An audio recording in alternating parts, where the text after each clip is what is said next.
La Gazette du Togo, une vision sur l'actualité togolaise et sur le monde. Mesdames, Messieurs, la lutte engagée par le peuple togolais pour sa libération des griffes de la dictature du RPP uni marque le pas. Après avoir des décennies durant, grâce à la mobilisation populaire, contraint le pouvoir en place à concéder la démocratisation et l'état de droit, elle semble s'enliser. Un enlisement dû aux effets conjugués de deux sortes de pesanteurs sociopolitiques majeurs. 1. Le manque de toute volonté de réforme politique du pouvoir en place, qui continue de s'accrocher à un statu quo archaïque et s'emploie à manipuler les institutions de la République et les forces de sécurité pour perpétuer la violence et la terreur dans le pays.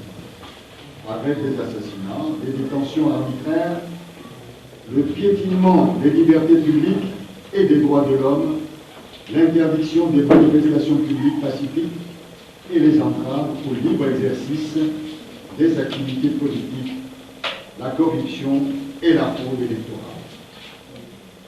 2. L'inconséquence d'acteurs sinistres se réclamant de l'opposition politique, mais qui se révèlent de véritables fossoyeurs de l'alternance et du changement auquel aspire le peuple togolais, par le mensonge et le bluff, le dénigrement et la diffamation, bref, une véritable escroquerie politique.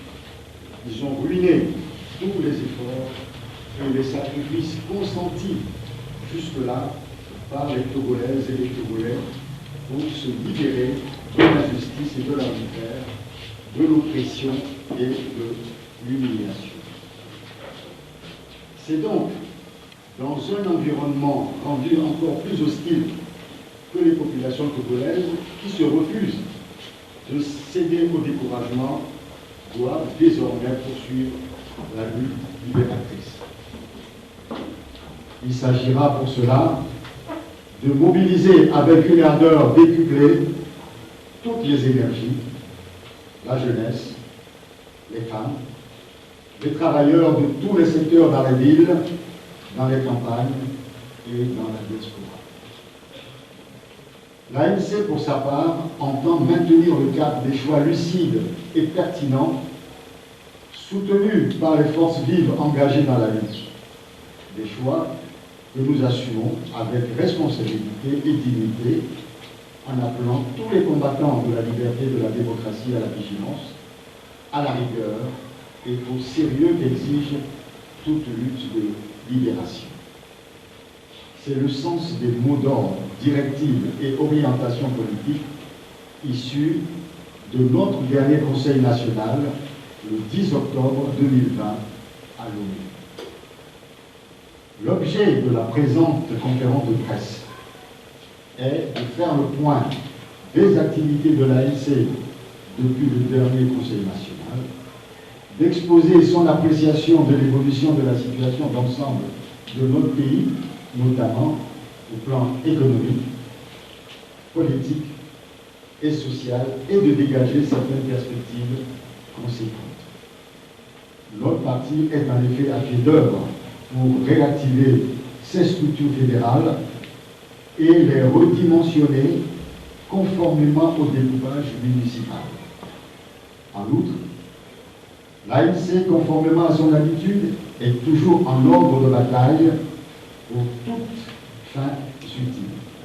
Enfin, et c'est la raison de notre participation à la CNAP, Concertation nationale pour les acteurs politiques, notre parti est résolu à apporter aux discussions politiques ouvertes par le gouvernement des contributions à la hauteur des attentes des populations togolaises. Qu'il s'agisse de l'amélioration du cadre électoral, qu'il s'agisse des mesures d'apaisement, qu'il s'agisse des autres mesures liées à l'environnement économique, social, politique du pays. Je vous remercie. fait à Lomé le 30 juin 2021 pour le bureau national, le président Jean-Pierre Faros. La Gazette du Togo, une vision sur l'actualité togolaise et sur le monde.